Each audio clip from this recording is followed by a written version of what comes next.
ang 12 puntong programa ng Pambansa Demokratikong Frente ng Pilipinas o NDFP.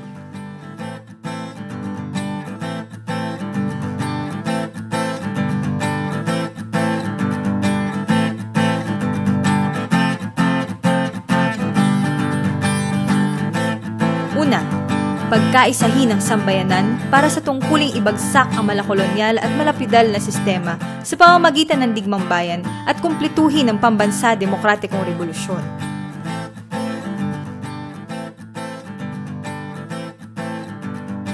Pangalawa, hawanin ang landas para sa pagtatatag ng Demokratikong Republikang Bayan at ng Demokratikong Gobyernong Koalisyon.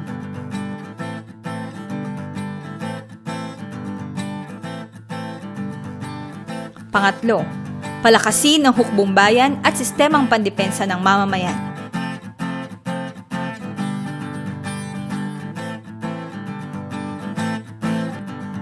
Pang-apat, pagtibayin at itaguyod ang demokratikong mga karapatan ng mamamayan.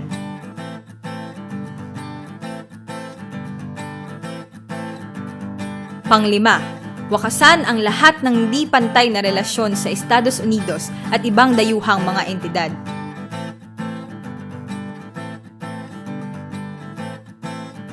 Pang-anim, ipatupad ang tunay na programa sa agraryong reforma, itaguyod ang kooperasyong pang-agrikultura, paunlarin ang produksyon at empleyong rural sa pamamagitan ng modernisasyon sa agrikultura at industrialisasyong rural, at tiyakin ang sustainabilidad pang-agrikultura.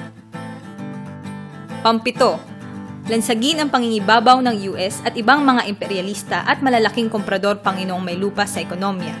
Ipatupad ang programa sa pambansang industrialisasyon at tiyakin ang independyente at umaasa sa sariling ekonomiya. Pangwalo, ipatupad ang isang komprehensibo at progresibong programang panlipunan.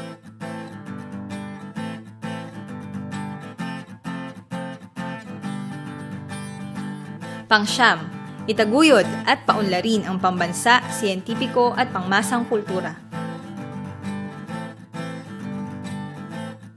Pangsampu, pagtibayin ang mga karapatan ng mamamayang Bangsamoro, mga mamamayang Cordillera at ibang mga pambansang minorya sa pagpapasya sa sarili at demokrasya.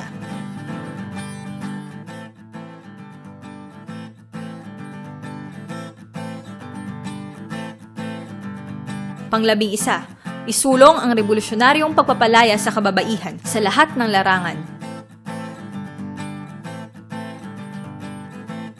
Pang-12, pagtibayin ang aktibo, independyente at mapayapang patakarang panlabas.